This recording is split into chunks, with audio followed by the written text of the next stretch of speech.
Hello everyone. आज आपण BSc first इयरचा chemical bonding आणि मॉलिक्युलर स्ट्रक्चर हा टॉपिक स्टडी करतोय. त्याच्यामध्ये काय फर्स्ट जो पार्ट आहे तो आयनिक बॉन्डिंगचा आहे आणि आयनिक बॉन्डिंगमध्ये आज आपण लॅटिस एनर्जी आणि बॉर्न हायबर सायकल असे दोन पॉईंट स्टडी करणार आहे. पहिल्यांदा आपण काय करणार आहे लॅटिस एनर्जी त्याची डेफिनेशन आणि लॅटिस एनर्जीचे एक्झाम्पल आणि त्याच्यानंतर बॉर्न हायबर सायकल डिस्कस करायचे आहे.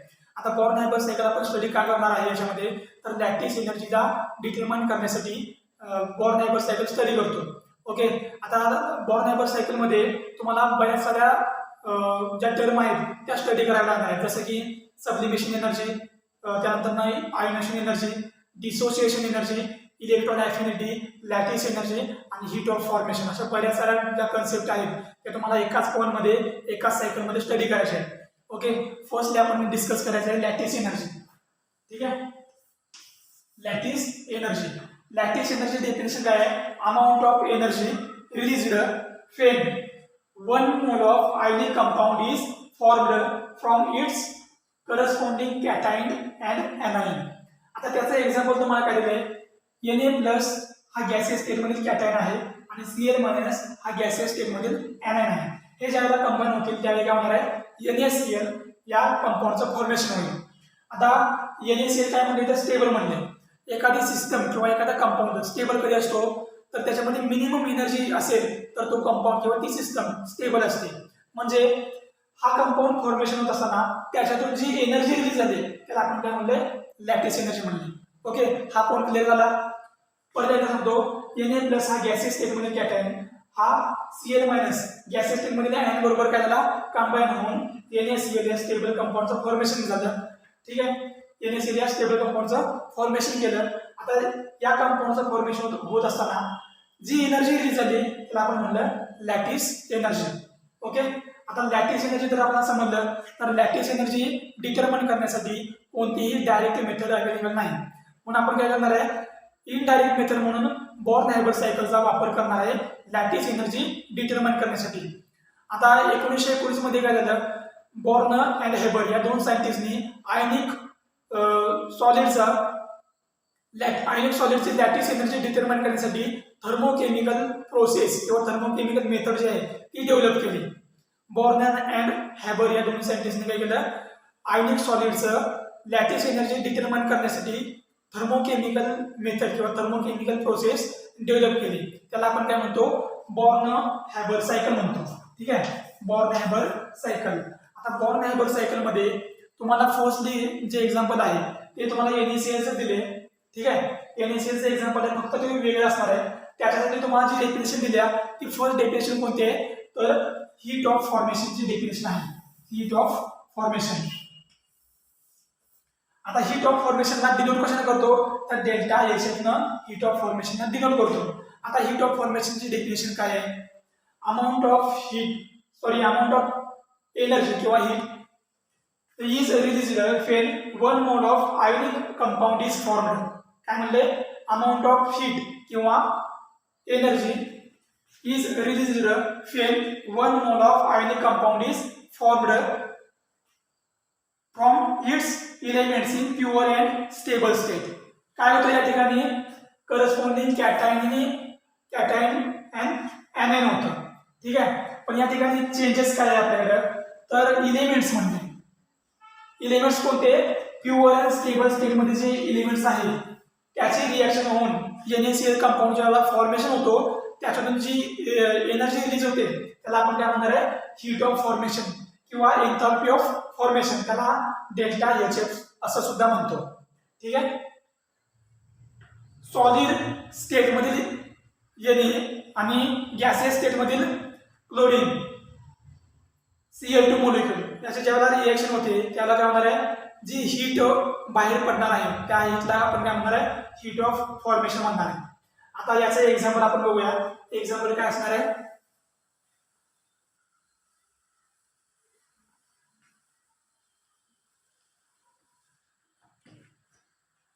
Elements in pure and stable state. आता आपण जर NaClचं एक्झाम्पल घेतलं तर त्याच्यामध्ये जो सोडियम आहे तो कसा आहे प्युअर स्टेटला सॉलिड मध्ये आहे. प्लस सेकंड कोण आहे क्लोरीन आहे.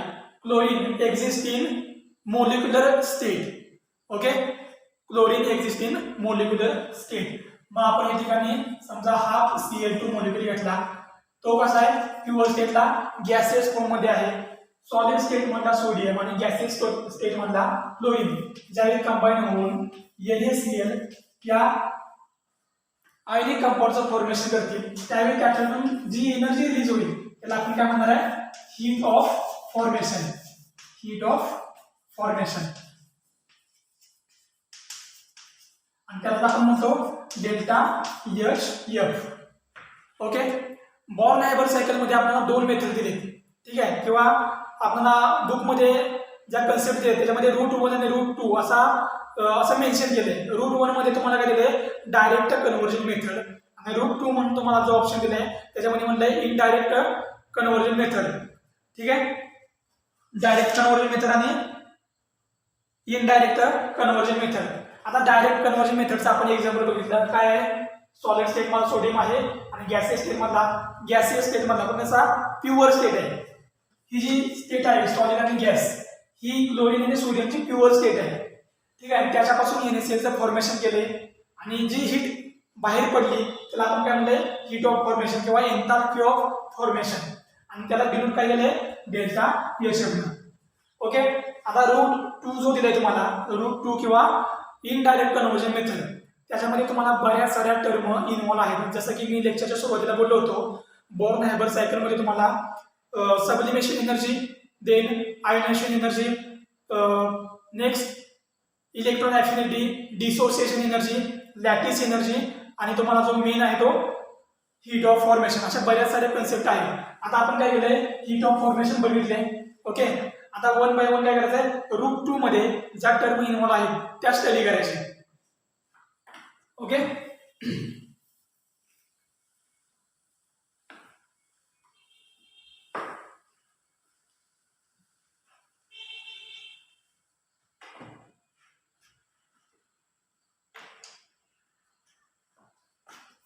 रूट 2 किंवा indirect method.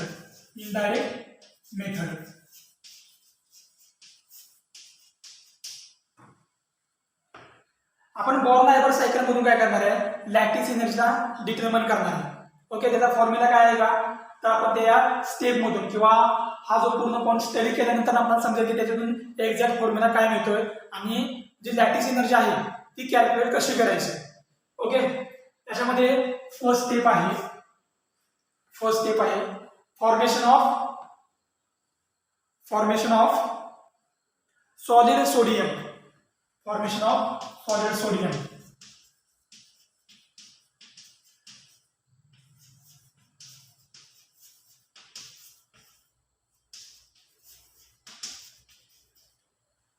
Okay.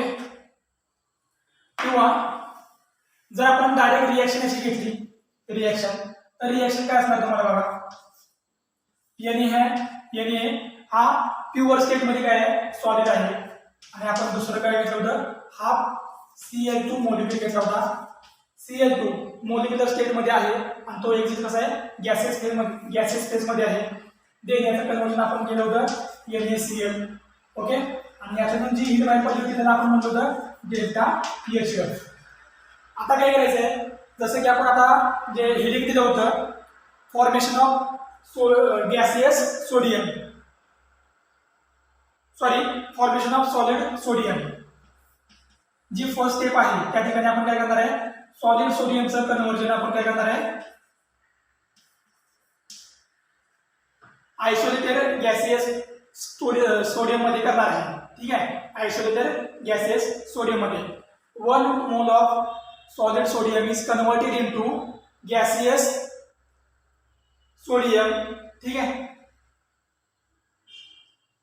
1 mole of solid sodium is converted into gaseous sodium, then the energy is required called as sublimation energy. आता सॉलिड स्टेट मध्ये सोडियमचं कन्वर्जन गॅसियस स्टेट मध्ये sodium मध्ये करण्यासाठी जी energy वापरली त्याला आपण म्हणलं सबलिमेशन एनर्जी. ओके. आता या ठिकाणी काय आहे गॅसियस स्टेट मध्ये आपण सोडियमला घेऊन आलोय. ठीक आहे, आता या गॅसियस स्टेट मध्ये जे सोडियम आहे त्याचं कन्वर्जन आपण काय करणार आहे Na+ या कॅटॅयन मध्ये करायचं आहे. मग त्यासाठी जी एनर्जी रिक्वायर्ड आहे त्या एनर्जीला आपण काय म्हणणार आहे, आयोनायझेशन एनर्जी म्हणायचं. Na हा गॅसियस स्टेट मध्ये आपण घेऊन आलोय, त्याचं कन्व्हर्जन आपल्याला कशामध्ये करायचंय, Na+ या कॅटायन मध्ये करायचंय आणि त्याच्यासाठी जी एनर्जी लागते त्याला आपण काय म्हणणार आहे, आयोनायझेशन एनर्जी. आता या ठिकाणी जी आयोनायझेशन एनर्जी आहे त्याची डेफिनेशन काय आहे किंवा ती कन्सेप्ट काय आहे, तर गॅसेस किंवा आयसोलेटेड सिस्टम मध्ये जो इलेमेंट आहे त्याच्या व्हॅलेन्स सेल मधून जर आपण इलेक्ट्रॉन रिमूव्ह करायचं म्हणलं तर त्याला जी आपण एनर्जी देणार आहे त्या एनर्जीला आपण काय म्हणणार आहे, ionisation energy. Amount of energy required to remove valence electron from its isolated and gaseous system. Okay, आता या बाजूला कोण आहे बघा, Cl2 मॉलिक्यूल आहे. ओके, आता Cl2 मॉलिक्यूल आहे, मॉलिक्यूल स्टेट मध्ये एक्झिस्ट करतो. आता मॉलिक्यूलचं कन्व्हर्जन आपल्याला कशामध्ये करायचंय, ऍटम मध्ये कन्व्हर्जन करायचंय. मग काय करायला लागणार, डिसोसिएशन एनर्जी द्यावी लागेल. मॉलिक्यूलचं कन्व्हर्जन ऍटम मध्ये करण्यासाठी जी एनर्जी आपण देणार आहे त्याला आपण काय करणार आहे, डिसोसिएशन एनर्जी म्हणणार आहे. आता या ठिकाणी आपण जर हाफ Cl2 मॉलिक्यूल घेणार असेल तर आपण एनर्जी पण कशी देणार आहे, डिसोसिएशन एनर्जी हाफ देणार आहे. ओके, मग Cl2 याचं कन्व्हर्जन काय होणार आहे, Cl मध्ये होईल. ओके, Cl2 चं कन्व्हर्जन Cl मध्ये होईल. मॉलिक्यूलचं कन्व्हर्जन ऍटम मध्ये केले डिसोसिएशन एनर्जीचा वापर करून. मॉलिक्यूलचं कन्व्हर्जन ऍटम मध्ये केले ते पण कसं, डिसोसिएशन एनर्जीचा वापर करून. देन या ठिकाणी जो Cl ऍटम आहे त्याच्या व्हॅलेन्स सेल मध्ये जर आपल्याला इलेक्ट्रॉन ऍडिशन करायचे असेल म्हणजे टर्म कोणती असणार आहे, या ठिकाणी काय केलं, व्हॅलेन्स सेल मधून एक इलेक्ट्रॉन रिमूव्ह केला त्याला म्हणलं आपण आयोनायझेशन एनर्जी. आणि जर व्हॅलेन्स सेल मध्ये जर इलेक्ट्रॉन एखाद्या ऍडिशन करायचे असेल तर त्या टर्मला आपण काय म्हणतो, इलेक्ट्रॉन अफिनिटी. एखाद्या ऍटमच्या आयसोलेटेड सिस्टम मधील एखाद्या ऍटमच्या व्हॅलेन्स सेल मध्ये जेव्हा आपण एखादा इलेक्ट्रॉन ऍडिशन करतो, ठीक आहे, या सेल मध्ये जेव्हा आपण एखादा एक्स्ट्रा इलेक्ट्रॉन ऍडिशन करतो त्या टर्मला आपण काय म्हणतो, इलेक्ट्रॉन अफिनिटी. आणि जर क्लोरीनच्या व्हॅलेन्स सेल मध्ये आपण इलेक्ट्रॉन ऍडिशन केली तर काय होणार आहे, Cl चं कन्व्हर्जन Cl- मध्ये होणार आहे. ओके, Cl चं कन्व्हर्जन Cl- मध्ये होणार आहे. आता आपण काय केलं, सॉलिड सोडियमचं कन्व्हर्जन गॅसियस स्टेट मधील सोडियम कॅटायन मध्ये केले. ठीक आहे, आणि हा काय गॅसियस स्टेट मधील क्लोरीनचा एनाइन प्रेझेंट आहे, कन्व्हर्जन केले. आता या दोघांनी जर या Na+ आणि Cl- ची जर रिएक्शन केली तर काय होणार आहे, NaCl चं फॉर्मेशन होईल. NaCl चं फॉर्मेशन होईल. Na+ गॅसियस स्टेट मधील कॅटायन आहे आणि Cl- हा गॅसियस स्टेट मधील एनाइन आहे. जर या दोघांना कंबाईन केलं तर काय होणार आहे, NaCl चं फॉर्मेशन होणार आहे. पण या दोघांची रिएक्शन होत असताना याच्यातून जी एनर्जी बाहेर पडते त्याला आपण काय म्हणतो, lattice energy. Lattice energy. Okay, lattice energy. आणि लॅटिस एनर्जीला डिनोटेशन करतो आपण capital U. Capital U. Solid sodium आणि गॅसेस स्टेट मधील जो क्लोरीनचा मॉलिक्यूल आहे त्याचं जर आपण कन्व्हर्जन केलं तर आपल्याला NaCl हा कंपाऊंड मिळतोय. आणि गॅसियस स्टेट मध्ये कॅटायन आणि गॅसियस स्टेट मध्ये एनाइन याचं कन्व्हर्जन केलं तर आपल्याला NaCl हा कंपाऊंड मिळतोय. पण यामध्ये दोन टर्म आहेत, ती कोणती, डेल्टा HF आणि लॅटिस एनर्जी. डेल्टा HF आणि लॅटिस एनर्जी. प्युअर स्टेट मध्ये जर रिएक्शन झाली तर हीट ऑफ फॉर्मेशन होते. आणि जर गॅसियस स्टेट मध्ये कॅटायन आणि एनाइनची रिएक्शन झाली तर लॅटिस एनर्जीचं फॉर्मेशन होते. ओके, आता मग या ठिकाणी आपल्याला काय भेटणार आहे, एक एक्झॅक्ट फॉर्म्युला मिळेल. ठीक आहे, एक एक्झॅक्ट फॉर्म्युला मिळेल. फॉर्म्युला काय असणार आहे, delta HF is equal to delta HF म्हणजे या मेन रिएक्शनची जी हीट आहे ती डेल्टा HF आहे. ओके, फर्स्ट स्टेप मध्ये सॉलिड सोडियमचं कन्व्हर्जन आपण काय केले, गॅसियस सोडियम मध्ये केले. ठीक आहे, त्याच्यासाठी जी एनर्जी दिली ती कोणती एनर्जी आहे, सबलिमेशन एनर्जी. आपण जर एनर्जी देत असेल तर ती सबलिमेशन एनर्जी कशी असणार आहे, पॉझिटिव्ह असणार आहे. Sublimation energy delta HF is equal to S means sublimation energy. Then कोण आहे, त्या ठिकाणी आयोनायझेशन एनर्जी प्रेझेंट आहे, S+ आयोनायझेशन एनर्जी. प्लस काय होणार आहे या ठिकाणी क्लोरीन जो मॉलिक्यूल आहे त्याचं कन्व्हर्जन आपण काय केलंय ऍटम मध्ये केले Cl2 चं कन्व्हर्जन Cl मध्ये केले मग त्याच्यासाठी जी एनर्जी दिली आहे ती कोणती डिसोसिएशन एनर्जी आहे त्या ठिकाणी आपण हाफ डिसोसिएशन एनर्जी घेतली प्लस क्लोरीनचं कन्व्हर्जन काय केलंय एनायन मध्ये केले त्यासाठी जी एनर्जी दिली त्याला आपण काय म्हणलं इलेक्ट्रॉन ऍफिनिटी म्हणलंय प्लस काय म्हणलंय इलेक्ट्रॉन ऍफिनिटी आणि याच्यातून जी एनर्जी रिलीज झाली त्याला आपण काय म्हणलंय लॅटिस एनर्जी हा एक तुम्हाला एक्झॅक्ट फॉर्म्युला झाला ठीक आहे हीट ऑफ फॉर्मेशन पूर्ण रिएक्शनची हीट एका बाजूला आहे तर sublimation energy ionisation energy dissociation energy electron affinity आणि लॅटिस एनर्जी या सगळ्यांना कंबाईन केलं तर तुम्हाला काय भेटणार आहे हीट ऑफ फॉर्मेशन